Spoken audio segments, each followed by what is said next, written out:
नमस्ते प्यारे दर्शकों, आपका स्वागत है आपके अपने YouTube चैनल ज्ञान गंगा। दोस्तों, फिर से उपस्थित हैं एक नई सुंदर सी कहानी के साथ। हमारी आज की कहानी है कमल का फूल। हिंदी लोक कथा। कमल के संबंध में अनेक विश्वास, मिथक एवं किंवदंतियां प्रचलित हैं। इनमें कहीं इसे एक प्रेमी युवक बताया गया है और कहीं इसे स्वर्ग का देवता कहा गया है। एक रोचक किंवदंती के अनुसार कमल एक अभिशप्त प्रेमी है। बहुत समय पहले की बात है। एक गांव में एक नवयुवक रहता था। वह बहुत हृष्ट पुष्ट और सुंदर था। उसके माता पिता दोनों मर चुके थे। बस एक बड़ा भाई था। युवक के पास माता पिता की दी हुई थोड़ी सी जमीन थी।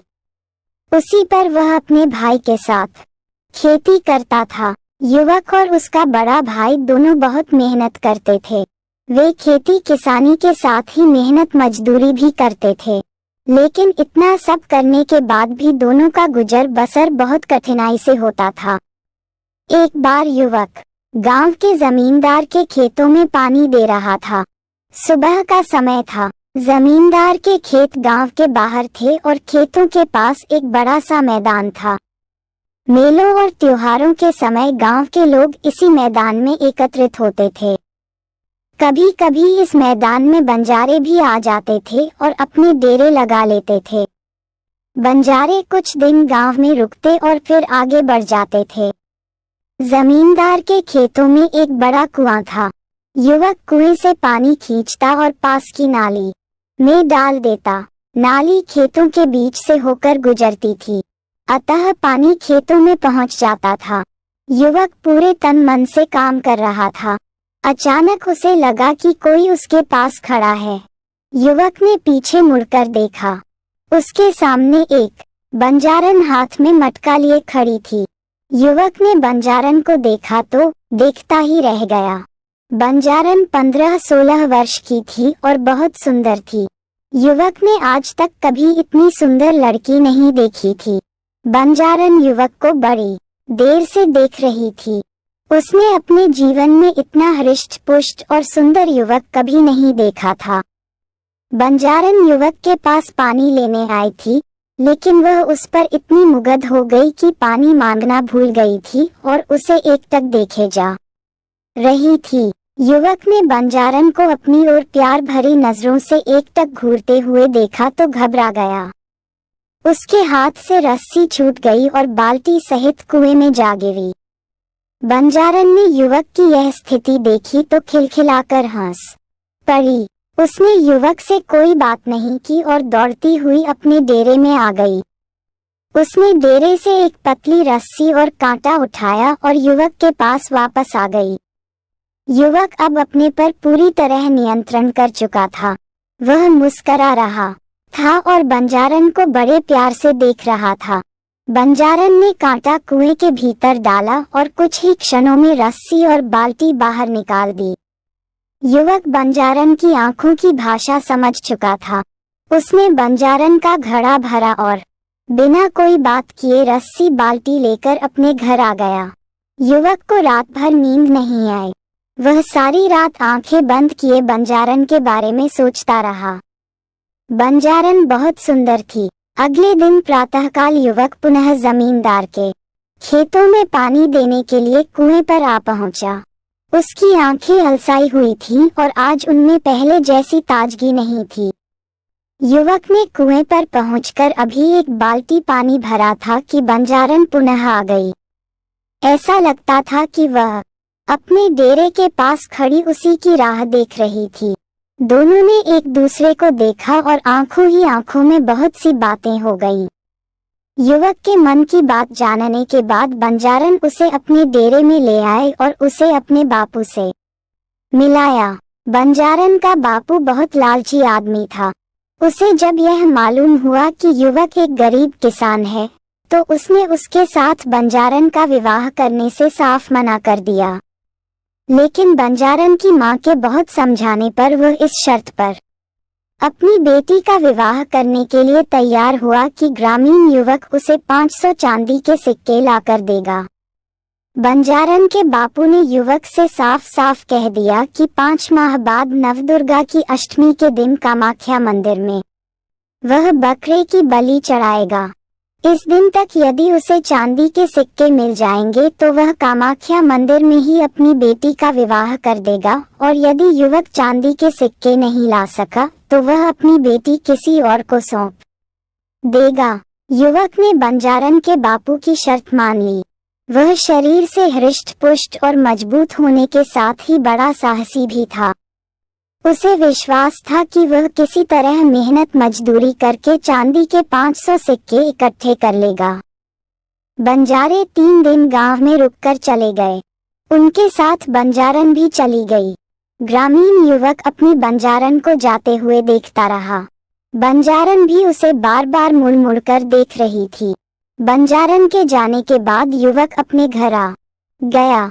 उसे 5 महीने में 500 चांदी के सिक्के कमाने थे। युवक ने बहुत सोच विचार किया। इतना धन उसे केवल जमींदार ही दे सकता था। अगले दिन युवक जमींदार की हवेली पहुंचा और उसने जमींदार को अपनी समस्या बताई। जमींदार ने उसकी बात बड़े ध्यान से सुनी। वह युवक को 100 सिक्के प्रतिमाह इस शर्त पर देने के लिए तैयार हो गया कि वह दिन रात जमींदार का काम करेगा और सभी तरह के काम करेगा। युवक ने जमींदार की बात मान ली और जमींदार की सेवा में लग गया। युवक बहुत मेहनती था। वह दिन भर जमींदार के खेतों में काम करता और रात को जमींदार की हवेली में आ जाता, और जमींदार उसे जो भी काम देता वह करता। दिन रात मेहनत करने के बाद युवक बीमार भी पड़ा, किंतु उसने बीमारी में भी जमींदार के सभी कार्य किए। धीरे धीरे 1 महीना हो गया। युवक अपने चांदी के 100 सिक्के लेने जमींदार के पास पहुंचा, लेकिन जमींदार ने चांदी के सिक्के देने से इनकार कर दिया। उसने युवक से साफ कह दिया कि उसकी इस तरह की कोई बात उसके साथ नहीं हुई थी। युवक को क्रोध आ गया। उसने जमींदार को बहुत बुरा भला कहा और उसे उठाकर पत्थर की एक चट्टान पर पटक दिया। इससे जमींदार का सिर फट गया और वह मर गया। इसी समय जमींदार के घरवाले और उसके नौकर चाकर आ गए, लेकिन इसके पहले कि वह युवक को पकड़ पाते वह भाग निकला। जमींदार के नौकरों ने उसका पीछा किया, किंतु वे युवक को पकड़ नहीं सके और खाली हाथ वापस आ गए। युवक भागता रहा और भागते भागते बंगाल आ पहुंचा। यह एक नया स्थान था।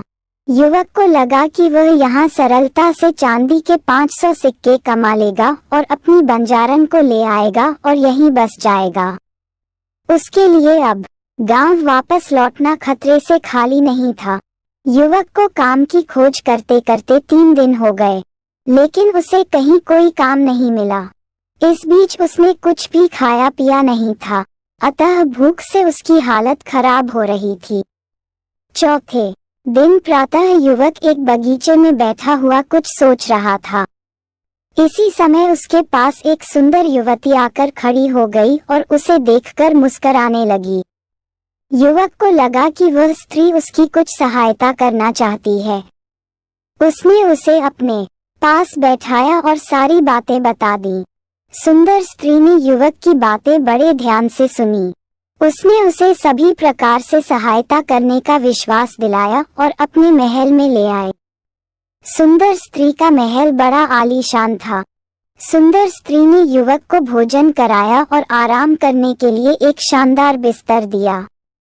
युवक बहुत थका था, अतः भोजन करने के बाद उसे नींद आ गई। युवक कब तक सोता रहा इसका उसे पता ही नहीं चला, लेकिन जब उसकी आंख खुली तो आधी रात हो चुकी थी।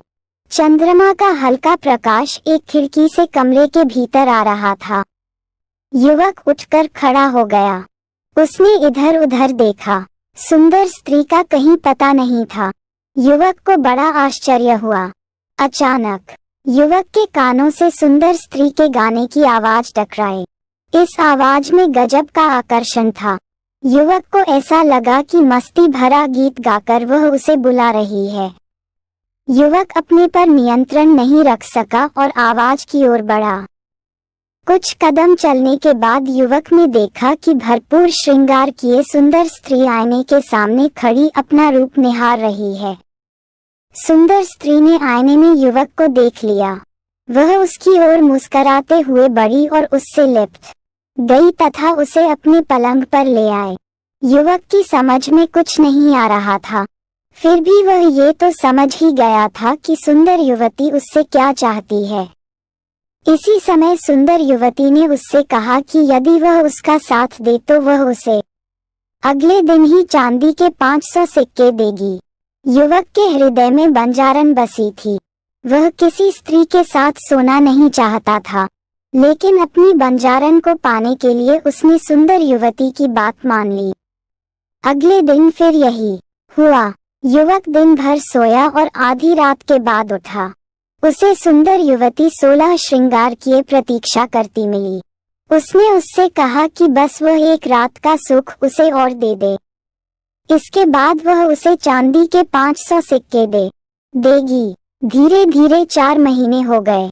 सुंदर स्त्री युवक को रोज आधी रात के बाद छलती और उससे अगले दिन चांदी के 500 सिक्के देने का झूठा वादा कर देती। युवक के लिए अब और प्रतीक्षा करना कठिन हो रहा था। एक रात उसने सुंदर स्त्री का साथ देने से मना कर दिया। सुंदर युवती ने उसे बहुत समझाया। उसके समझाने का जब युवक पर कोई प्रभाव नहीं पड़ा तो उसने तरह तरह की धमकियां दी। जब धमकियों का भी युवक पर असर नहीं हुआ तो वह क्रोध में आ गई और उसने रौद्र रूप धारण कर लिया। वास्तव में सुंदर युवती एक जादूगरनी थी। उसे जब लगा कि युवक उसकी बात किसी कीमत पर नहीं मानेगा तो उसने अपनी जादुई शक्ति से उसे एक फूल बना दिया और अपने बगीचे के तालाब में लगा दिया। इधर बंजारन ने युवक की 5 माह तक प्रतीक्षा की, लेकिन जब युवक नहीं आया तो वह उसकी खोज में निकल पड़ी। एक दिन अचानक बंजारन जादूगरनी के महल में आ पहुंची। प्रातःकाल का समय था। जादूगरनी अलसाई महल के एक कमरे से बाहर देख रही थी। उसने एक बंजारन को अपने महल के सामने देखा तो उसे शक हुआ कि कहीं यह वही बंजारन तो नहीं है। बंजारन को देखते देखते जादूगरनी के मन में ये विचार आया कि बंजारन को बहला फुसलाकर महल में रोक लिया जाए और उसकी सहायता से युवक के साथ मनमानी की जाए। यह विचार आते ही जादूगरनी महल के द्वार पर आए और बंजारन को महल के भीतर ले गई।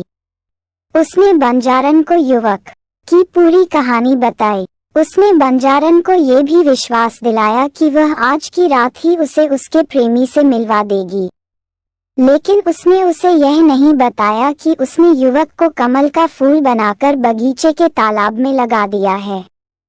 बंजारन खुश हो गई। उसे लगा कि सामने खड़ी स्त्री एक देवी है और वह उसकी इच्छा अवश्य पूरी कर देगी। जादूगरनी ने बंजारन से दिन भर अच्छी अच्छी बातें की और उसके प्रेमी युवक की बहुत प्रशंसा की। उसे जब लगा कि बंजारन उसके जाल में पूरी तरह फंस चुकी है तो उसने बंजारन से कहा कि वह भी उस युवक को बहुत प्यार करती है, अतः दोनों को उसका प्यार बराबर बराबर मिलना चाहिए। बंजारन को जादूगरनी से ऐसी आशा नहीं थी। वह सब कुछ बांट सकती थी, लेकिन अपना प्यार नहीं बांट सकती थी। वह अपना प्यार पाने के लिए ही अपना घर-बार छोड़कर आई थी। जादूगरनी ने बंजारन को समझाने का बहुत प्रयास किया, किंतु बंजारन नहीं मानी और भड़क उठी। जादूगरनी को भी क्रोध आ गया। उसने अपने जादू से बंजारन को एक कीड़ा बना दिया। बंजारन को सब समझते देर नहीं लगी, लेकिन अब बहुत देर हो चुकी थी। फिर भी वह खिड़की के रास्ते महल के बाहर आ गई। इसी समय कीड़ा बनी बंजारन के कानों से उसके प्रेमी युवक की आवाज टकराई। यह आवाज उसे अपने पास बुला रही थी।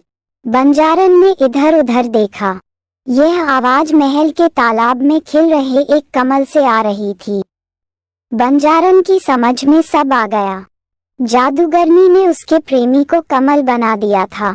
वह तेजी से कमल के पास पहुंची और उसमें समा गई। इसी समय खिला हुआ कमल बंद हो गया। जादूगरनी बहुत क्रोध में थी। वह कीड़ा बनी बंजारन को ढूंढते ढूंढते बगीचे के तालाब तक आ गई, लेकिन उसे वह नहीं मिली। इसी समय कमल मुरझाया और अपने भीतर कीड़ा बनी बंजारन को लिए हुए पानी में समा गया। दोस्तों, आज की कहानी आपको पसंद आई हो तो वीडियो को एक लाइक और हमारे चैनल ज्ञान गंगा को सब्सक्राइब जरूर करें। तो मिलते हैं अगली सुंदर कहानी के साथ। तब तक के लिए धन्यवाद।